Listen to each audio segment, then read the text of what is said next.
لله إن الحمد لله نحمده ونستعينه ونستغفره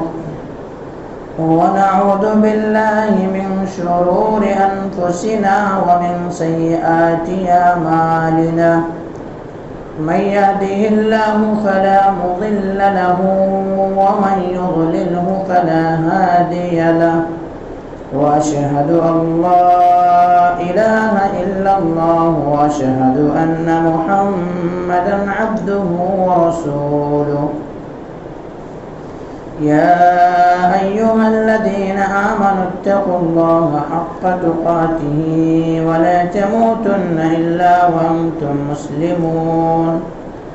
يا أيها الناس اتقوا ربكم الذي خلقكم من نفس واحدة وخلق منها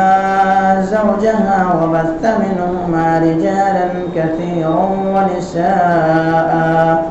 واتقوا الله الذي تساءلون به والأرحام إن الله كان عليكم رقيبا يا أيها الذين آمنوا اتقوا الله وقولوا قولا سديدا يصلح لكم أعمالكم ويغفر لكم ذنوبكم ومن يطع الله ورسوله فقد فاز فوزا عظيما أما بعد فإن خير الحديث كتاب الله وخير الهدي هدي محمد صلى الله عليه وسلم وشر الأمور محدثاتها وكل محدثة بدعة وكل بدعة ضلالة وكل ضلالة في النار فقد قال الله تبارك وتعالى في كلامه المجيد والفرقان الحميد فأعوذ بالله من الشيطان الرجيم بسم الله الرحمن الرحيم يا أيها الذين آمنوا اتقوا الله حق تقاته ولا تموتن إلا وأنتم مسلمون وقال الله عز وجل فأعوذ بالله من الشيطان الرجيم بسم الله الرحمن الرحيم كل نفس ذائقة الموت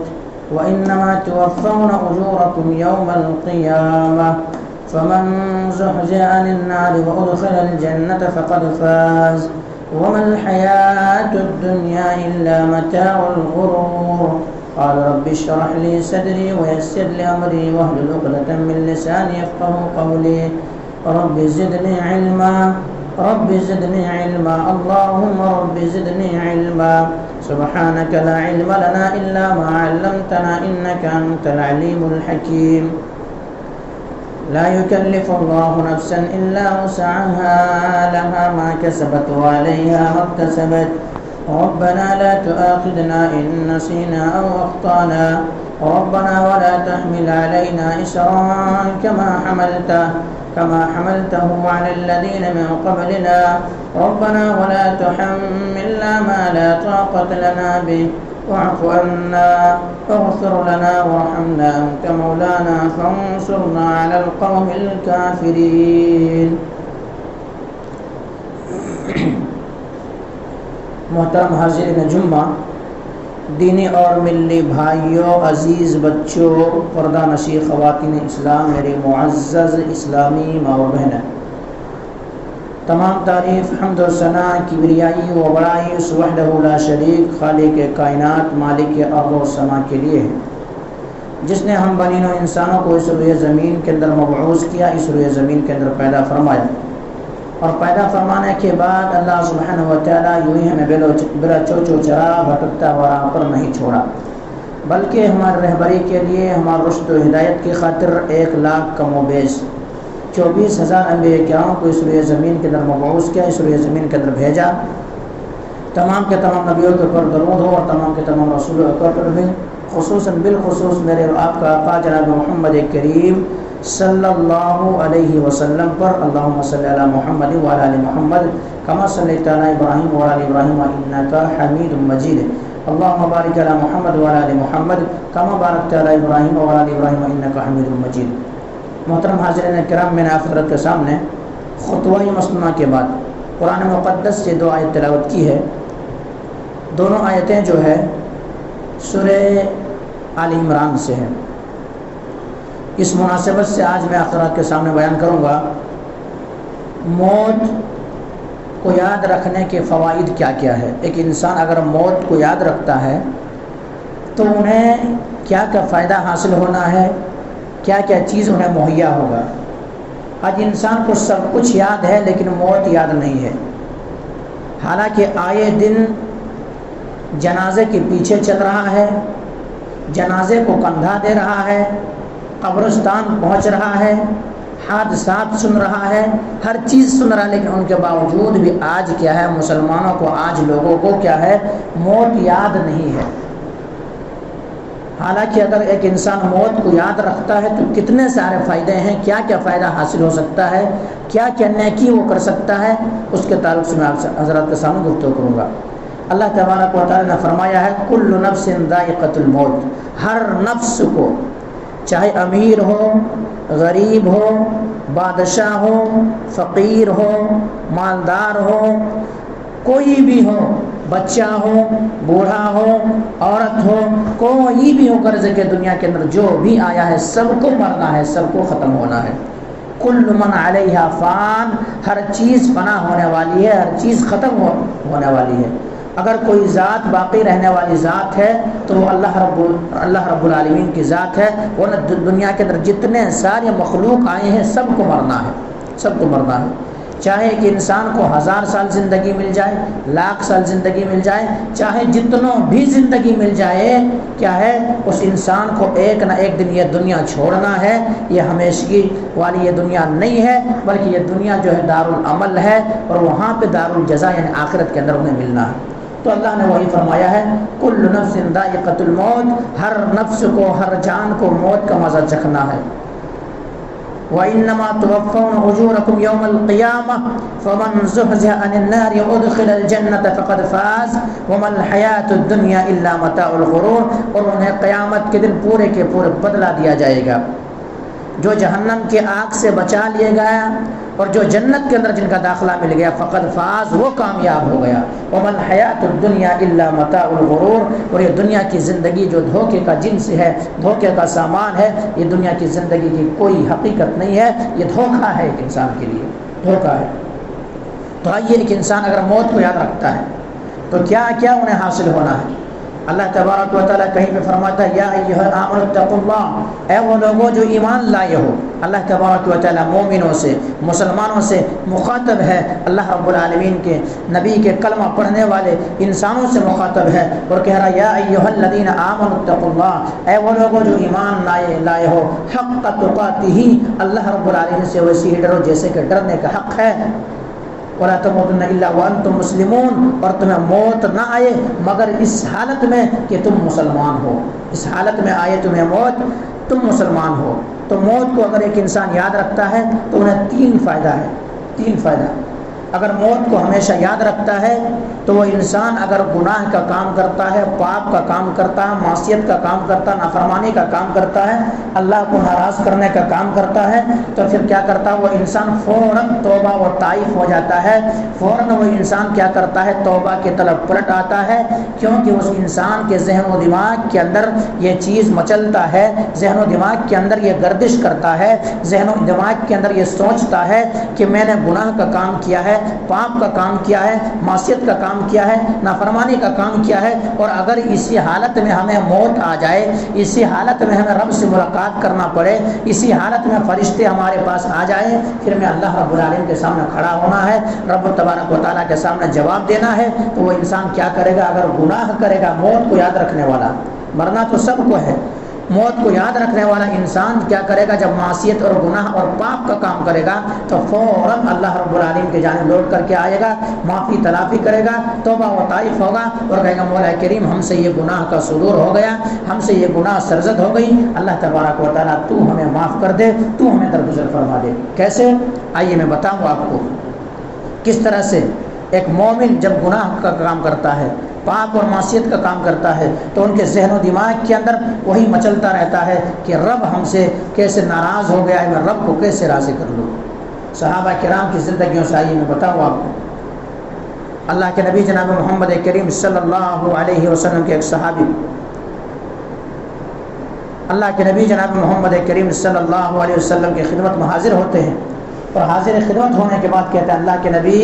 جناب محمد کریم صلی اللہ علیہ وسلم مجھ سے گناہ کا سرزد ہو گیا، مجھ سے پاپ ہو گیا، مجھ سے گناہ ہو گیا ہے۔ اللہ کے نبی جناب محمد کریم صلی اللہ علیہ وسلم طہرنی، مجھے پاک کر دیجئے، مجھے صاف کر دیجئے، مجھے پوتر کر دیجئے۔ اللہ کے نبی جناب محمد کریم صلی اللہ علیہ وسلم کہتے ہیں اے میرے ساتھی، اے میرے صحابہ، میں تمہیں کس بات سے پاک کروں، کس چیز سے پاک کروں؟ وہ کہتے ہیں اللہ کے نبی جناب محمد کریم صلی اللہ علیہ وسلم گناہ کا صدور ہو گیا ہے، زنا ہو گیا ہے، مجھے پاک کر دیجئے۔ اگر آپ مجھے ابھی پاک نہیں کرتے ہیں، آپ مجھے ابھی صاف نہیں کرتے ہیں، آپ ابھی مجھے سزا نہیں دیتے ہیں دنیاوی کے اندر جو سزا ہے، تو وہ سزا آپ اگر نہیں دیتے ہیں پھر ایسا ہوگا کل قیامت کے دن مرنے کے بعد رب تبارک و تعالیٰ کے سامنے ہمیں کھڑا ہونا پڑے گا اور اللہ تبارک و تعالیٰ کے وہاں پہ جواب دینا پڑے گا۔ اس لیے اللہ کے نبی جناب محمد کریم صلی اللہ علیہ وسلم میں چاہتا ہوں کہ میں پاک ہو کے جاؤں، میں صاف ہو کر کے جاؤں، گناہوں سے مبرہ ہو کر کے جاؤں اور تمام گناہ ہماری زندگی سے دھل جائے، اس حالت میں جاؤں۔ اللہ کے نبی جناب محمد کریم صلی اللہ علیہ وسلم مجھے پاک کی۔ اللہ کے نبی جناب محمد کریم صلی اللہ علیہ وسلم کہتے ہیں وہی حق، جا تم پر افسوس ہے، تم پر افسوس ہے، تو جا اور جا کر کے توبہ کر لے، رب تبارک و تعالیٰ تمہیں معاف کرنے کے لیے تیار ہے۔ لیکن وہ صحابی رسول دوبارہ حاضر ہوتے ہیں، حاضر خدمت ہونے کے بعد کہتے ہیں اللہ کے نبی جناب محمد کریم صلی اللہ علیہ وسلم آپ ہمیں پاک کر دیجئے، آپ ہمیں صاف کر دیجئے۔ اللہ کے نبی جناب محمد کریم صلی اللہ علیہ وسلم گناہ کا صدور ہوا ہے، پاک ہوا ہے، اللہ کے نبی پھر واپس بھیجتے ہیں وہی حق، تم پر افسوس ہے، تم پر افسوس ہے، جا اور ایسا کر کے توبہ و طائف ہو۔ پھر دل مچلتا ہے، پھر دل تڑپتا ہے، پھر گردش کرتا ہے، پھر ذہن و دماغ کے اندر خیال آتا ہے کہ نہیں ہمیں مرنا ہے، ہمیں موت، تجھے یاد ہے کہ ہمیں دنیا چھوڑنا ہے، بڑے بڑے بادشاہ گئے ہیں تو میری کیا اوقات ہے، میری کیا حیثیت ہے، مجھے بھی چھوڑنا ہے، دنیا خیر بات کہنا ہے، ہر کسی کو جانا ہے، اور اگر میں اسی حالت میں اگر مر گیا تو اللہ تبارک و تعالیٰ پھر قیامت کے دن مجھ سے باز پرس کرے گا، مجھ سے پوچھے گا کہ تم سے یہ نادانی کیوں ہوئی، تم سے یہ گناہ کا صدور کیوں ہوا، تم سے یہ پاپ کیوں ہوا، تو میں کیا جواب دوں گا، میں رب کو کیا کہوں گا؟ پھر یہی تڑپاتا ہے، رات میں بستر پہ جاتا ہے، نیند نہیں آتی ہے، رات میں بستر پہ سونے کی کروٹیں بدلتا ہے، نیند نہیں آتی ہے، آخر گناہ کا صدور ہوا ہے، پاپ ہوا ہے، موت یاد ہے کہ مرنا ہے، رب کو سامنے ہمیں جواب دینا ہے۔ اگر ذرہ برابر بھی نیکی ہے اس کو بھی رب کے سامنے بیان کرنا پڑے گا، اگر ذرہ برابر بھی برائی ہے وہ بھی رب جان لے گا، اب کیا کرنا ہے؟ پھر سے وہ انسان آتا ہے، اللہ کے نبی جناب محمد کریم صلی اللہ علیہ وسلم مجھے پاک کر دیجیے، مجھے گناہوں سے صاف کر دیجئے۔ آخرکار اللہ کے نبی جناب محمد کریم صلی اللہ علیہ وسلم صحابہ کرام کو حکم دیتے ہیں کہ میرے ساتھی، میرے صحابہ، اس کو دیکھو کہیں نشے کی حالت میں تو نہیں ہے، کہیں نشے کے پیے ہوئے تو نہیں ہے جس کی وجہ سے اس طرح کی باتیں کر رہے ہیں۔ صحابہ کرام نے دیکھا، منہ کو سونگا تو کہ اللہ کے نبی جناب محمد کریم صلی اللہ علیہ وسلم کوئی بھی نشے کی حالت میں نہیں بلکہ ہوش و حواس میں یہ بندہ یہ کہہ رہا ہے۔ آخرکار اللہ کے نبی جناب محمد کریم صلی اللہ علیہ وسلم نے کہا کہ ایسا کیا جائے کہ اس انسان کو اب رجم کا سزا سنایا جائے گا، رجم کے سزا سنایا جائے گا۔ آخرکار اپنے جان کو دے دیا، اپنے جان کو دے دیا، لیکن اپنے آپ کو صاف ہو گیا، پاک ہو گیا۔ اسی گھڑی اسی اشنے میں ایک صحابی رسول حضرت خالد بن ولید رضی اللہ تعالیٰ عنہ بھی پتھر مار رہے تھے، اچانک اس صحابی رسول کو پتھر مارا، پتھر مارنے کی وجہ سے خون کا فوارہ جاری ہوا، خون کا فوارہ جاری ہوا، جاری ہونے کے بعد ایسا ہوا کہ جسم سے نکلنے والے خون وہ صحابی رسول حضرت خالد بن ولید رضی اللہ تعالیٰ جسم پر پڑے، کپڑے پہ پڑے، تو کوئی بات اس طرح سے کہے، ناگہانی بات کہہ دیے۔ اللہ کے نبی نے کہا، اللہ کے نبی جناب محمد کریم صلی اللہ علیہ وسلم کہا محلن یا خالد، اے خالد خاموشی اختیار کرو، اس نے اس طرح سے توبہ کی ہے۔ اللہ تبارک و تعالیٰ کی جانب ایسا پلٹ کر کے آیا ہے کہ اگر کوئی انسان ایک ٹیکس وصول کرنے والے انسان بھی اگر اس طرح سے توبہ کرے تو اللہ تبارک و تعالیٰ ان کے بھی گناہوں کو معاف کر دے گا۔ اے خالد کیا کرو، اور چپ جاؤ، ان کے تعلق سے کوئی بھی جملہ نہ کہو، کوئی بھی بات نہ کہو۔ تو میرے بھائیو، جب ایک انسان موت کو یاد رکھے گا، موت کو ہمیشہ یاد کرے گا، تو سب سے پہلا فائدہ کیا ہوگا؟ توبہ کرے گا۔ سب سے پہلے توبہ کرے گا. اور ہر انسان گنہگار ہے، ہر انسان خطا کار ہے، ہر انسان گناہوں کو مبتلا ہے. کوئی انسان یہ نہیں کہہ سکتا کہ ہم سے گناہ کا سرزد نہیں ہوتا ہے، ہم سے گناہ کا صدور نہیں ہوتا، ہم سے پاپ نہیں ہوتا، میں دودھ کا دھلا ہوا ہوں. کوئی انسان یہ نہیں کہہ سکتا، کیونکہ اللہ کے نبی جناب محمد کریم صلی اللہ علیہ وسلم نے خود کہا کل بنی آدم خطا، کہ آدم کے جتنے اولاد ہیں تمام کی تمام اولاد خطا کار ہیں، گنہگار ہے، معصیتوں کے اندر گھرا ہوا ہے، پاپ کے اندر گھرا ہوا ہے. لیکن سب سے بہتر خطا کار ہے وہ ہے جو رب کے جانب پلٹ کر کے آتا ہے، لوٹ کر کے آتا ہے، توبہ و طائف کرتا ہے. تو ایک انسان جب موت کو یاد رکھے گا پھر کیا کرے گا؟ وہ انسان توبہ کرے گا، توبہ کرے گا. اور جب توبہ کرے گا اللہ تبارک و تعالیٰ ان کے توبہ کو قبول کرے گا. اور اللہ تبارک و تعالیٰ توبہ و طائف ہونے والے کو پسند کرتا ہے. اللہم اجعلنی من التوابین واجعلنی من المتطہرین. میرا رب تو وہ ہے، میرا رب وہ ہے شہنشاہوں کا شہنشاہ ہے، بادشاہوں کا بادشاہ ہے. اگر میرے رب کے سامنے کوئی معافی و تلافی کرے، پلٹ کر کے آئے، توبہ و طائف ہو، تو رب تبارک و تعالیٰ انہیں معاف کر دیتا ہے. اور اللہ تبارک و تعالیٰ معاف کرنے توبہ کرنے والے کو پسند کرتا ہے. تو یہ چیز ہے پہلا فائدہ. موت کو یاد رکھنے کا پہلا فائدہ کیا ہے؟ وہ انسان کیا کرے گا؟ توبہ کرے گا. دوسرا فائدہ کیا ہوگا؟ وہ انسان عبادت کرے گا. وہ انسان عبادت کرے گا کیونکہ وہ انسان جانتا ہے، اس انسان کے ذہن و دماغ کے اندر یہ چیز ہے، وہ جانتا ہے، وہ سمجھتا ہے کہ مسلمان گھرانے کے اندر میں پیدا ہوا ہوں، مسلمان پیدا ہوا ہوں، کلمہ پڑھا ہوں، نبی کے کلمہ پڑھا ہوں، اسلام اور شریعت کا پابند ہوں. اللہ نے میرے اوپر عبادتیں فرض کی ہیں، نمازیں فرض کی ہیں، روزے فرض کی ہیں، زکوٰۃ فرض کی ہیں، حج فرض کیے ہیں، دیگر عبادتیں فرض کی ہیں. اور اللہ تبارک و تعالیٰ نے کہا ہے وما خلقت الجن والانس الا لیعبدون، کہ محض میں نے جن و انس کو اس لیے پیدا کیا ہے کہ وہ میری بندگی کرے، میری عبادت کرے، میری رضا و خوشنودی والے کام کرے، مجھے راضی کرنے کا کام کرے. وہ انسان کیا کرے گا؟ وہ اللہ تبارک و تعالیٰ کی عبادت کرے گا، رب کی عبادت کر دوڑ پڑے گا کہ اللہ نے مجھے یہ حکم دیا ہے، میں کیا کر رہا ہوں. کب یہ انسان کرے گا؟ جب موت کو یاد رکھے گا تب یہ کام کرے گا. موت کو جب یاد رکھے گا تب یہ کام کرے گا. لیکن نہیں، اس انسان کے ذہن و دماغ کے اندر موت کا خیال نہیں ہے، مرنا نہیں ہے، مرنا بھول چکا ہے کہ دنیا ہی سب کچھ ہے. تو وہ انسان تین نقصان کا کام کرے گا، تین گھاٹے کا کام کرے گا. تیسرا کام وہ کیا کرے گا؟ پہلا کام توبہ و طائف ہوگا. پہلا کام ایک موت کو یاد رکھنے والے شخص کو کیا فائدہ ہے؟ موت کو یاد رکھے گا، توبہ و طائف ہوگا، رب کی جانب پلٹ کے آئے گا. دوسرا فائدہ کیا ہوگا؟ دوسرا فائدہ عبادت کرے گا. وہ عبادت کرے گا، اپنے زندگی کو غنیمت جانے گا اور زندگی کو اللہ کی بندگی میں لگائے گا، اللہ کی رضا میں لگائے گا. اور وہ جانے گا وما خلقت الجن والانس الا لیعبدون، محض میرے رب نے مجھے جو پیدا کیا ہے، پیدا کا مقصد ہی یہی ہے کہ رب کی بندگی، رب کی رضا کا کام کرنا. تیسرا فائدہ ان کو کم ہی ملے گا.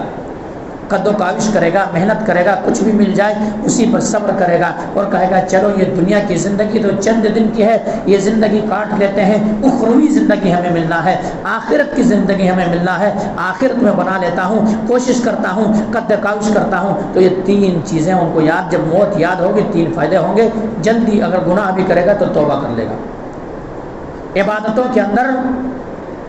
اللہ رب العالمین بندگی کے اندر رب تبارک و تعالیٰ کی عبادت کرے گا اور عبادت کبھی نہیں چھوڑے گا. نمازوں کو کبھی ضائع نہیں کرے گا، دیگر عبادتوں کو برباد نہیں کرے گا. وہ زندگی کو غنیمت جانے گا اور اللہ تبارک و تعالیٰ کی عبادت کرے گا، نیکیاں زیادہ سے زیادہ کما لینے کی کوشش کرے گا. تیسری چیز جو ان کو اللہ تبارک و تعالیٰ عطا کرے گا، نعمتوں کے فراوانی، نعمت سے جو بھی نعمت سے نوازے گا وہ انسان اللہ رب العالمین شکر گزار بندہ بنے گا، اللہ تبارک و تعالیٰ کا شکر گزاری کرے گا. اور شکر گزاری کرنے کی وجہ سے چوتھا فائدہ بھی ہو جائے گا کہ اللہ تبارک و تعالیٰ مزید انہیں عطا کرے گا، مزید انہیں دے گا. تو یہ موت کو یاد رکھنے کا یہ فائدہ ہے. اگر ایک انسان موت کو یاد نہیں رکھے گا، موت کو یاد نہیں رکھے گا تو وہ انسان جو ہے نہ تو ان کو توبہ کی توفیق ہوگی، کیونکہ وہ انسان تصور کرے گا کیا مرنا ہے، کب جانا ہے، کب رب کے سامنے کھڑا ہونا ہے، وہ توبہ نہیں کرے گا. دوسرا نقصان، اللہ کی بندگی نہیں کرے گا، ٹال مٹول کرے گا، کام و کاج محنت اسی میں لگا رہے گا، اسی میں پھنسا رہے گا اور دنیا کی زندگی کو سب کچھ سمجھ بیٹھے گا کہ یہی اصل ہے، آخرت کے اندر کچھ بھی ہمیں نہیں ملنا ہے. کہ وہ انسان کیا کرے گا؟ عبادت بھی نہیں کرے گا. تیسرا کیا کرے گا وہ انسان جو ملے گا اس پر کیا صبر نہیں کرے گا، مزید بھاگے گا، مزید دوڑے گا۔ اور اللہ تبارک و تعالیٰ نے اسی لیے ایک انداز رکھا ہے قرآن کریم کے اندر، اس آیت کو نوٹ کیا ہے۔ اس آیت کو اللہ جب تک قرآن کو پڑھنے والے پڑھتے رہیں گے یہ آیت ان کے نظروں کے سامنے سے گزرے گی، الہاکم التکاثر حتی زرتم المقابر، کہ تمہیں زیادہ کی لالچ نے، زیادہ کی چاہت نے، ایک دوسرے سے آگے بڑھ جانے کی خواہش نے تمہیں کیا کر دیا، قبر تک لے گئے، مقابر تک پہنچا دیے، قبرستان تک تو پہنچ گئے۔ تو انسان کیا کرے گا، نہ تو توبہ کرے گا، نہ تو اللہ کی بندگی کرے گا، ورنہ جو ملتا اس پر صبر کرے گا، قناعت کرے گا۔ تو یہ نقصان ہے موت کو یاد نہ رکھنے کا، اور یہ فائدہ ہے موت کو یاد رکھنے کا۔ موت کو یاد رکھے گا، گناہ کرے گا، انسان توبہ کر لے گا، رب کی بندگی کرے گا، جو ملتا ہے اسی پر صبر کرے گا۔ یہ یاد رکھنے کا فائدہ ہے، نہ یاد رکھنے کا یہ تینوں چیز ان کی زندگی میں نہیں ہوگی۔ آئیے میں بہت ہی دلچسپ اور بہت ہی اہم بات کہہ کر کے انشاءاللہ اپنے بات کو ختم کرنے کی کوشش کروں گا۔ دیکھیے موت کو اگر کوئی انسان یاد رکھتا ہے تو کیسا سوچتا ہے آخرت کے تعلق سے، واقعی معنوں میں دل کو دہلا دینے والی بات ہے، واقعی معنوں میں انسان کے رونگٹے کھڑے کر دینے والا یہ چیز ہے۔ آئیے میں بتاؤں آپ کو صحابی رسول حضرت عبداللہ ذو البذادین رضی اللہ تعالیٰ عنہ کے تعلق سے، انہیں موت یاد تھی، یہ موت ہمیشہ یاد کرتے تھے اور ہمیشہ یہی سوچتے تھے کہ موت اگر واقع ہو گئی اور اسی حالت میں ہماری موت ہوئی تو میں کیا کروں گا۔ عبداللہ ذو البذادین رضی اللہ تعالیٰ عنہ، ان کا نام ابھی اسلام نہیں قبول کیا ہے،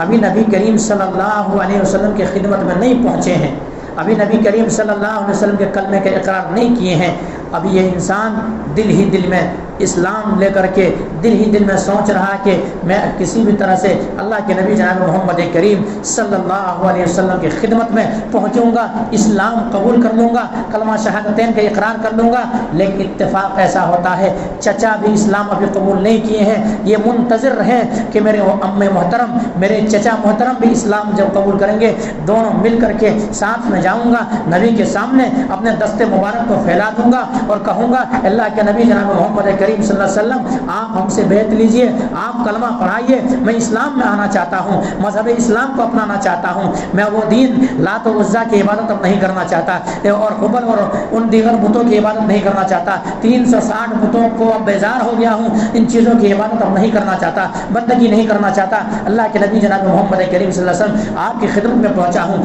آپ ہمیں کلمہ پڑھائیں۔ یہ سوچ سوچ کر کے یہ اس انتظار میں ہے کہ چچا محترم بھی اسلام قبول کریں گے۔ ہفتے گزر گئے، مہینے گزر گئے، سال گزر گئے، آخرکار مکہ بھی فتح ہونے والا ہے۔ آخر چچا کے کانوں میں جوں تک نہیں رہے گی، اسلام کے خیال انہیں نہیں آیا۔ آخرکار چچا محترم کے سامنے یہی عبد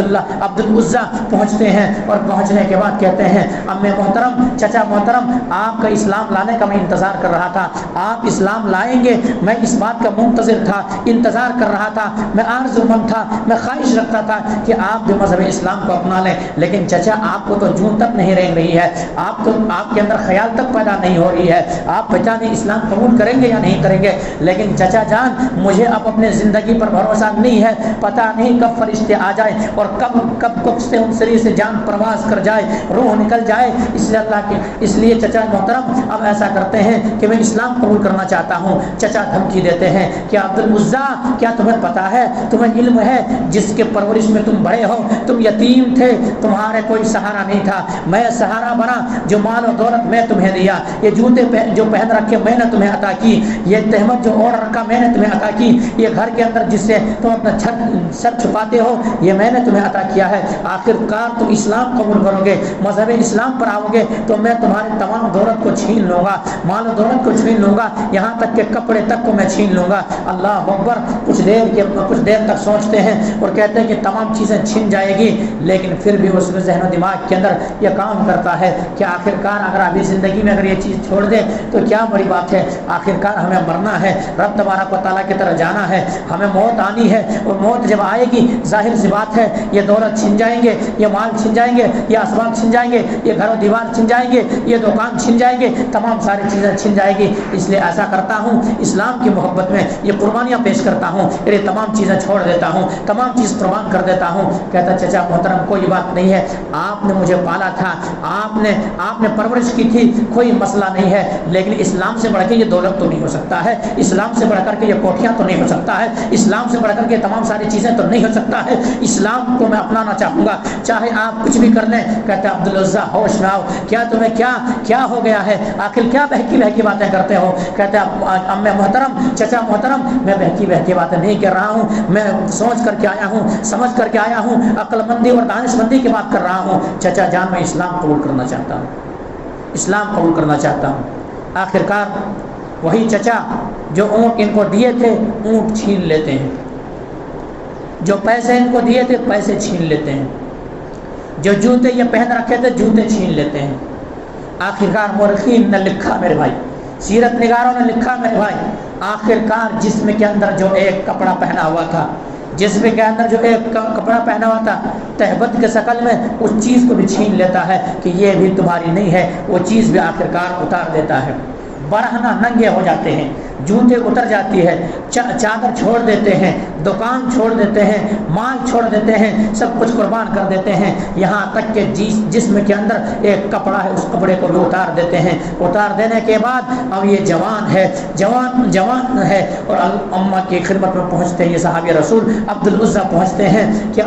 اماں مجھے ایک چادر چاہیے، وہ چادر میں لے کر کے ایسا کروں گا تاکہ اللہ کے نبی جناب محمد کریم صلی اللہ علیہ وسلم کی خدمت میں پہنچ جاؤں۔ ایسے ستر پوشی برہنہ ننگے ہو کر کے میں اللہ کے نبی کی خدمت میں کیسے جاؤں؟ مجھے شرم اور آر محسوس ہوتی ہے۔ میں اسلام کے لیے سب کچھ موحد ہو گیا ہوں، مومن ہو گیا ہوں، مسلمان ہو گیا ہوں، مجھے جنت چاہیے، یہ دنیا ہمیں جہنم نہیں بلکہ جنت ہمیں چاہیے، جنت ہی اصل کامیابی ہے، اس لیے اماں جان ہمیں یہ چیز عطا کر دیں۔ آخرکار ماں بھی دروازہ بند کر دیتی ہے، ماں بھی دروازہ بند کر دیتی ہے کہ ہمارے لیے اب تم مر چکے ہو، اب رشتہ برقرار نہیں ہے، اب کوئی چیز میں نہیں دوں گی۔ آخرکار دروازہ بند کر دیتی ہے، آواز لگاتے ہیں، دروازے کو کھٹکھٹاتے ہیں کہ اماں آپ وہ چیز دے دیں، آپ وہ چیز عطا کر دیں۔ آخرکار کھڑکی کھول کر کھڑکی ہی سے کیا کرتے، ایک پھٹا ہوا کمبل ان کی طرف پھینک دیتے ہیں۔ وہی پھٹا ہوا کمبل عبدالعزیٰ جو ابھی اسلام قبول نہیں کیے تھے، ایسا ہے کہ وہ پھٹا ہوا کمبل لیتے ہیں، آدھا اوڑھ دیتے ہیں اور آدھا تہبت بنا کر کے اللہ کے نبی جناب محمد کریم صلی اللہ علیہ وسلم کی خدمت میں پہنچ جاتے ہیں۔ پہنچ جانے کے بعد میرے بھائیوں، پہنچ جانے کے بعد یہ معاملہ ہوتا ہے، اللہ کے نبی جناب محمد کریم صلی اللہ علیہ وسلم ابھی نہیں ہے، نماز فجر کے وقت مسجد نبوی کے اندر پہنچے ہیں، جا کر کے سر دیوار پر ٹیک لگا کر کے آرام کر رہے ہیں۔ اللہ کے نبی جناب محمد کریم صلی اللہ علیہ وسلم کی خدمت میں حاضر ہونے کی کوشش کر رہے ہیں کہ اللہ کے نبی آئیں گے، ہاتھ بڑھاؤں گا، اسلام قبول کر لوں گا۔ آخرکار اللہ نماز فجر کی اذان ہوتی ہے، آواز کانوں میں ٹکراتی ہے، اللہ کے نبی جناب محمد کریم صلی اللہ علیہ وسلم اپنے ازواج مطہرات کے جو حجرے کو چھوڑتے ہیں اور مسجد نبوی کی طرف سفر کرتے ہیں۔ اللہ کے نبی جناب محمد کریم صلی اللہ علیہ وسلم کو یہ صحابی رسول دیکھ رہے ہیں، عبدالعزیٰ دیکھ رہے ہیں اور سمجھ گئے، کیونکہ اللہ کے نبی جناب محمد کریم صلی اللہ علیہ وسلم جس راستے سے گزرتے تھے خوشبو سے معطر اور خوشبو سے پھیل جایا کرتے تھے، سمجھ گئے اللہ کے نبی جناب محمد کریم صلی اللہ علیہ وسلم یہی ہے۔ کہتے ہیں اللہ کے نبی جناب محمد کریم صلی اللہ علیہ وسلم، میں نے اسلام کی خاطر تن من دھن سب کچھ کو قربان کر دیا، سب کچھ قربان کر دیا ہوں۔ اللہ کے نبی جناب محمد کریم صلی اللہ علیہ وسلم، اب آپ اپنے دست مبارک کو بڑھائیں، اب میں کلمہ پڑھنا چاہتا ہوں، اسلام لانا چاہتا ہوں۔ میرے بھائیوں، پھر وہ صحابی رسول کیا کیے،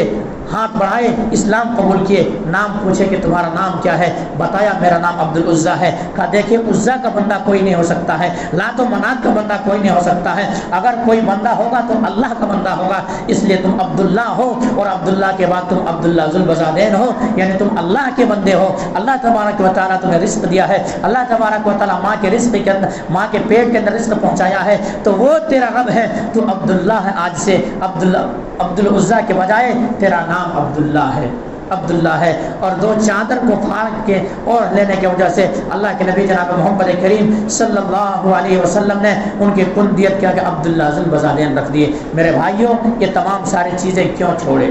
تمام سارے چیزیں کیوں چھوڑے؟ انہیں موت یاد تھی، انہیں یہ گوارا تھا کہ ہمیں مرنا ہے، رب کے سامنے ہمیں جواب دینا ہے، مرنے کے بعد جنت یا جہنم ہوں گے۔ لیکن آج اگر ہم اور آپ اپنے کاروبار کو چھوڑنے کے لیے تیار نہیں ہے، اپنے دکان کو چھوڑنے کے لیے تیار نہیں ہے، اپنے بستر کو چھوڑنے کے لیے تیار نہیں ہے، اپنے گپ سڑاکی کے محفل کو چھوڑنے کے لیے تیار نہیں ہے، دیگر جگہوں کو چھوڑنے کے لیے تیار نہیں ہے، ہمارے کانوں میں آواز ٹکراتی ہے حی علی الصلاۃ حی علی الفلاح الصلاۃ خیر من النوم، کہ نماز جو ہے نیند سے بہتر ہے، نماز نیند سے بہتر ہے۔ کامیابی چاہتے ہو مسجدوں کو آباد کرو، نماز پڑھو گے کامیابی ملے گی، لیکن ہمیں اور آپ کو موت یاد نہیں ہے، اس لیے ہمارے اور آپ کے کانوں میں جوں تک نہیں رہتی ہے، ہمیں اور آپ کو وہ بات سمجھ میں نہیں آتی ہے کہ نہیں یہ جو کہا جا رہا ہے شاید کہ یہ بات غلط ہے، ہم جو کہہ رہے ہیں وہی صحیح ہے، یہ سمجھ کر کے ہم اور آپ دکان کو چھوڑنے کے لیے تیار نہیں ہیں۔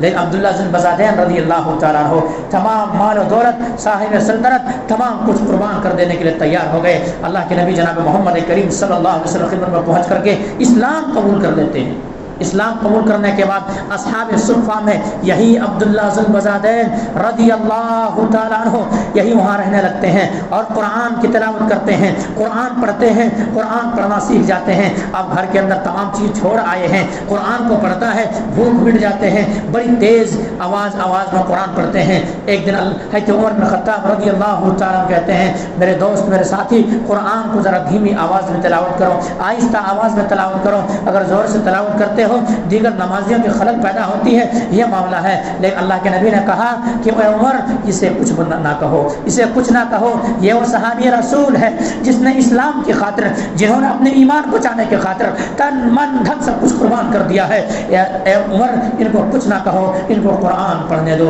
اصحاب صفہ میں رہ رہے ہیں، قرآن کی تلاوت کر رہے ہیں، قرآن پڑھ رہے ہیں۔ ابھی چند ہی دن گزرے تھے کہ سن 9 ہجری میں جنگ تبوک کا اعلان ہو جاتا ہے کہ ایسا ہے، ایک ایسی عیسائیوں سے جنگ لڑنا ہے، جنگ تبوک کے سفر کرنا ہے۔ اب اعلان ہوتا ہے کہ لاؤ مال جمع کرو، چندہ اکٹھا کرنے کے اعلان ہوتا ہے۔ اس اعلان میں اللہ اکبر، صحابہ کرام حضرت ابوبکر صدیق رضی اللہ تعالیٰ عنہ اٹھے اور اٹھنے کے بعد اپنے گھر کے تمام مال کو اٹھائے اور اللہ کے نبی جناب محمد کریم صلی اللہ علیہ وسلم کے خدمت میں لا کر کے ڈال دیے تمام مال۔ حضرت عمر بن خطاب رضی اللہ عنہ سوچ رہے تھے کہ آج میں ابوبکر صدیق رضی اللہ عنہ سے آگے نکل جاؤں گا، مال و متاع میرے پاس زیادہ ہے، آدھا مال اللہ کے نبی کی خدمت میں لا کر کے ڈال دوں گا۔ آخرکار عمر بن خطاب رضی اللہ عنہ آدھا مال لے کر کے آ گئے، آدھا مال لے کر کے آ گئے۔ حضرت عثمان غنی رضی اللہ عنہ جو تھے، انہوں نے ایک ہی اعلان پر صرف 900 اونٹ، 100 گھوڑے اور اسی طرح سے 1000 درہم دینار، بلکہ 1000 دینار لا کر کے پیش کر دیے۔ اگر کاؤنٹ کیا جائے صرف ایک مجلس میں جو عثمان غنی رضی اللہ عنہ خرچ کیے اللہ کی راہ میں جنگ تبوک کے موقع پر، جو ایک مجلس میں خرچ کیے تو عرب تک پہنچ جاتے ہیں وہ چیز۔ ایک مجلس میں 900 اونٹ لا کر کے خدمت میں ڈال دیے، 100 گھوڑے لا کر کے خدمت میں ڈال دیے اور 1000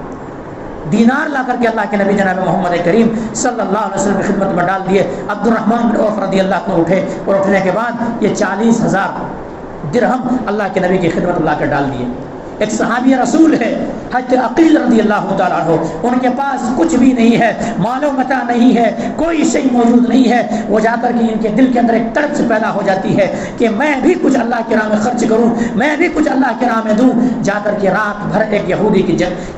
جنگل میں کام کرتا ہے، یہودی کے بعد میں کام کرتا ہے اور پوری رات بھر کام کرنے کے بعد اس صحابی رسول کو جو عطا ہوتا ہے، اس صحابی رسول کو جو چیز ملتی ہے وہ تھوڑے آدھا، ایک مد یا آدھا مد،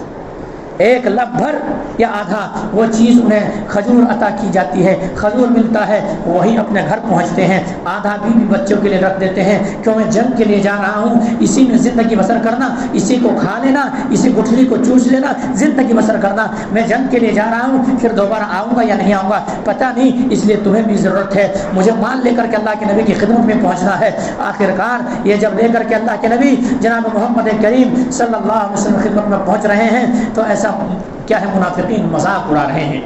منافقین مذاق اڑا رہے ہیں کہ ان کو کیا ہو گیا ہے، یہ ایک آدھا مد سے کیا ہو جائے گا، لیکن اللہ تبارک و تعالیٰ دل دیکھتا ہے میرے بھائی، اللہ تبارک و تعالیٰ نیتوں کو دیکھتا ہے۔ اللہ کے نبی جناب محمد کریم صلی اللہ علیہ وسلم نے اپنے ہاتھوں سے اس چیز کو قبول کرتے ہیں، اور جہاں پہ مال رکھا جا رہا تھا، مال رکھا جا رہا تھا، چندے کا مال جمع کیا جا رہا تھا، اللہ کے نبی جناب محمد کریم صلی اللہ علیہ وسلم وہاں پہنچے، اور وہی عقیل رضی اللہ تعالیٰ عنہ جو مال لے کر کے آئے تھے، رات بھر مزدوری کرنے کے بعد جو عوض میں ملا تھا وہ جا کر کے چاروں طرف بکھیر دیے، اور بکھرنے کے بعد اللہ کے نبی نے ایک تاریخی جملہ کہا، لا تسبوا اصحابی، لا تسبوا اصحابی، میرے صحابہ کو گالی مت دو، میرے صحابہ کو برا بھلا مت کہو، میرے ساتھیوں کو گالی مت دو، میرے ساتھیوں کو برا بھلا مت کہو، جو انہوں نے اللہ رب العالمین کے راہ میں ایک مد یا آدھا مد اللہ کے راہ میں خرچ کیے ہیں، اگر آنے والی نسل اگر سونے کی پہاڑ خرچ کر دے، احد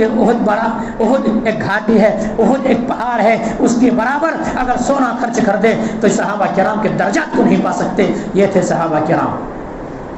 اب یہی عبد العزیٰ آج ہم اور آپ خرچ کرنے کی باری آتی ہے تو ہم اور آپ جیب دیکھتے ہیں، ہمیں اور آپ کو یہ تک توفیق نہیں ہوتی ہے کہ مسجد کے سامنے سے ڈبے نکل جاتا ہے، لیکن ہمیں اور آپ کو یہ توفیق نہیں تھا کہ مسجد کے ڈبے میں 10 روپے بھی ڈالیں۔ وہ صحابہ کرام تھے، تن من دھن سب کچھ لٹا دینے کے تیار تھے، لیکن ہم اور آپ یہ تیار کیوں؟ ہمیں موت یاد نہیں ہے، ہمیں یہ پتا نہیں کہ ہمیں مرنا ہے، اور رب کے سامنے اگر ہم نیکی کریں گے یہ بھی سامنے پائیں گے، برائی کریں گے یہ بھی سامنے پائیں گے۔ ہمیں اور آپ کو یقین نہیں ہے، اگر یقین ہوتا تو ہم اور آپ ایسے اللہ رب العالمین کی عبادت سے ہم اور آپ روگردانی نہیں کرتے۔ میرا بھائی آخر باتیں چل رہی ہے کہ آخرکار وہی صحابی رسول حضرت عبداللہ ذو البزادین رضی اللہ تعالیٰ عنہ کے پاس کچھ بھی نہیں ہے، کہ اللہ کے نبی جناب محمد کریم صلی اللہ علیہ وسلم آج ابو بکر صدیق رضی اللہ تعالیٰ عنہ گھر کے پورے مال آپ کی خدمت میں لا کر کے ڈال دیے، اللہ کے نبی حضرت عمر بن خطاب رضی اللہ آدھا مال لا کر کے دیے، حضرت عثمان غنی رضی اللہ تعالیٰ عنہ 900 اونٹ، 100 گھوڑے اور 1000 دینار آپ کی خدمت میں ڈال دیے، عبد الرحمن بن عوف رضی اللہ تعالیٰ عنہ کیا ہے 50,000 درہم آپ کی خدمت میں لا کے ڈال دیے، حضرت عقیل رضی اللہ عنہ سے جو بھی بن سکا آپ کی خدمت میں لا کر ڈال دیے۔ اللہ کے نبی اب میرے پاس کچھ بھی نہیں ہے، میرے پاس کچھ بھی نہیں ہے اللہ کے نبی جناب محمد کریم صلی اللہ علیہ وسلم، لیکن میں بھی جانا چاہتا ہوں اللہ کے نبی جناب محمد کریم صلی اللہ علیہ وسلم، آپ سے ایک گزارش کر رہا ہوں، آپ سے ایک مطالبہ کر رہا ہوں، آپ سے ایک چیز کا سوال کر رہا ہوں کہ اللہ کے نبی جناب محمد کریم صلی اللہ علیہ وسلم میرے پاس کچھ بھی نہیں ہے، میں پہلے ہی اسلام کی خاطر سب کچھ چھوڑ دیا ہوں، قربان کر دیا ہوں، یہاں تک کہ جوتے تک چھن گئے ہیں، جو پہننے کے کپڑے تک چھن گئے ہیں، اب میرے پاس کچھ بھی نہیں ہے سوائے جان کے اللہ کے نبی جناب محمد کریم صلی اللہ علیہ وسلم۔ اب میں یہ کہتا ہوں میں جنگ میں جاؤں، آپ دعا کر دیں کہ میں جنگ میں جاؤں اور لڑتے لڑتے جان کے نذرانہ بھی پیش کر دوں اور شہید ہو جاؤں۔ اللہ اکبر! یہ صحابی رسول اللہ کے نبی جناب محمد کریم صلی اللہ علیہ وسلم تڑپ جاتے ہیں، آنکھوں کے اندر آنسو آ جاتی ہے اور کہتے ہیں عبداللہ ذو البزادین تم نے پہلے ہی بہت تکلیف اٹھایا ہے، جاؤ کوئی چھلکے لے کر کے آؤ، کوئی پتے لے کر کے آؤ۔ پتے لا کر کے لایا جاتا ہے، اللہ کے نبی جناب محمد کریم صلی اللہ علیہ وسلم ان کے کوئی جسم سے باندھ دیتے ہیں اور اللہ سے دعا کرتے ہیں کہ اللہ رب العالمین آج میں عبداللہ بن ذو البزادین رضی اللہ تعالیٰ عنہ کے خون کو میں کافروں پر حرام کرتا ہوں۔ عبداللہ ذو البزادین رضی اللہ تعالیٰ عنہ تڑپ گئے اللہ کے نبی جناب محمد کریم صلی اللہ علیہ وسلم میں تو موت کی تمنا کر رہا ہوں، میں شہادت کی موت کی تمنا کر رہا ہوں، اور آپ کہہ رہے ہیں کافروں پر ان کے خون کو حرام کرتا ہوں، یہ کیا دعا ہو رہی ہے؟ اللہ کے نبی جناب محمد کریم صلی اللہ علیہ وسلم نے کہا میرے ساتھی، میرے صحابہ، کیا تم نہیں جانتے ہو کہ وہ اللہ کی راہ میں نکلا ہے، اگر کوئی بخار سے بھی اگر مر جائے وہ بھی شہید ہے، وہ بھی شہید ہے۔ اللہ اکبر! عبداللہ ذو البزادین رضی اللہ تعالیٰ عنہ ابھی جنگ تبوک تک نہیں پہنچے تھے، راستے ہی میں بخار آئے اور بخار ہی کی شدت میں انتقال کر گئے، شہید ہو گئے۔ اللہ اکبر! اللہ کے نبی جناب محمد کریم صلی اللہ علیہ وسلم کے صحابہ کرام جمع ہو گئے اور جمع ہونے کے بعد قبر کھودی گئی۔ اللہ کے نبی جناب محمد کریم صلی اللہ علیہ وسلم قبر میں قبر میں اترے عبداللہ ذل بزادین رضی اللہ عنہ لاش کو اتارنے کے لیے، قبر میں اترے حضرت ابوبکر صدیق رضی اللہ تعالیٰ عنہ اور حضرت عمر رضی اللہ عنہ لاش کو اتار رہے ہیں۔ لاش کو جب اتار رہے ہیں ذرا حرکت ہو رہی ہے، اللہ کے نبی جناب محمد کریم صلی اللہ علیہ وسلم کہہ رہے ہیں ادبن اخیکما یا ابو بکر و عمر، اے عمر اپنے بھائی کے لاش کو ادب سے قبر میں اتارو، ادب سے احترام سے قبر میں اتارو۔ آخرکار قبر میں اتار دیا گیا اور ایک کیا ہے تدفین کر دی گئی۔ اب اللہ کے نبی جناب محمد کریم صلی اللہ علیہ وسلم پھر کیا ہے جنازے کے بعد قبر میں تدفین کے بعد انفرادی دعا جائز ہے، کر سکتا ہے انسان، اجتماعی نہیں، انفرادی دعا کر سکتا ہے۔ اللہ کے نبی اب دعا کر رہے ہیں کہ اللہ تبارک و تعالیٰ آج تک عبداللہ ذل بزادین رضی اللہ تعالیٰ عنہ سے آج تک تیرے نبی راضی تھا، تیرا نبی خوش تھا، اے اللہ تو بھی اس سے راضی ہو جا، اے اللہ تو بھی اس سے خوش ہو جا۔ اس جملہ کو سننا ہی تھا۔ عبداللہ بن مسعود رضی اللہ تعالیٰ عنہ نے کہا اے کاش آج عبداللہ ذل بزادین رضی اللہ تعالیٰ عنہ کے یہ قبر نہ ہوتی، ان کے جنازے نہ ہوتے، نبی کریم صلی اللہ میرے جنازے ہوتے، میرے قبر کو میرے جنازے کو میرے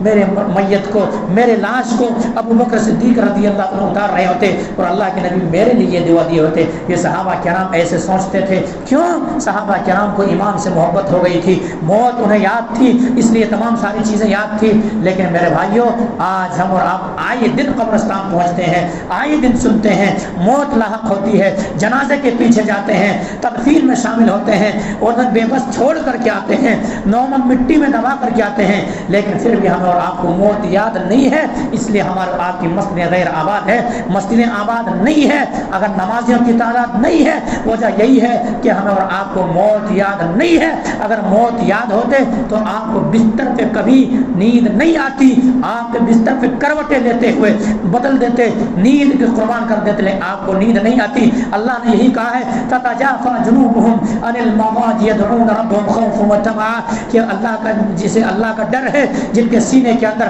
انہیں نیند کہاں آتی ہے، اپنے کروٹیں بدلتا ہے۔ میرے بھائیوں لیکن اگر ہمیں اور آپ کو نمازیں چھوڑ کر کے، نماز فجر کو چھوڑ کر کے، نماز عصر کو چھوڑ کر کے، دیگر نمازوں کو چھوڑ کر کے اگر ہمیں اور آپ کو نیند آ رہی ہے تو یہ جانیں کہ ہمارے آپ کے پاس وہ ایمان نہیں ہے۔ ہمیں اور آپ کو موت کو یاد رکھنا ہوگا اور ایمان پیدا کرنا ہوگا۔ بہرحال یہیں سے بات کو ختم کریں گے۔ اللہ سبحانہ و تعالیٰ سے دعا کریں گے کہ مولا کریم جو بات کہی گئی ہے سب سے پہلے تو ہم اور آپ کو تو ان باتوں کے اوپر اچھی سمجھ کی توفیق دے دے، اس کے بعد مولا کہ ہم تمام مسلمانوں کو مولا کریم تو نماز پڑھنے کی توفیق دے دے۔ مولا کریم ہماری مسجدیں غیر آباد ہے تو مسجدوں کو آباد کر دے۔ مولا کریم جو موت کو بھولے ہوئے مولا کریم انہیں تو موت کو یاد کرنے کی توفیق دے دے۔ مولا کریم جو اس دنیا سے جا چکا ان کی مغفرت فرما دے۔ مولا کریم جو قبر کے اندر مدفون قبر کو جنت کا باغ بنا دے۔ تقبل یا رب العالمین واقدامنا الحمدللہ رب العالمین سبحان ربک رب العزت عما یصفون والسلام على المرسلین والحمد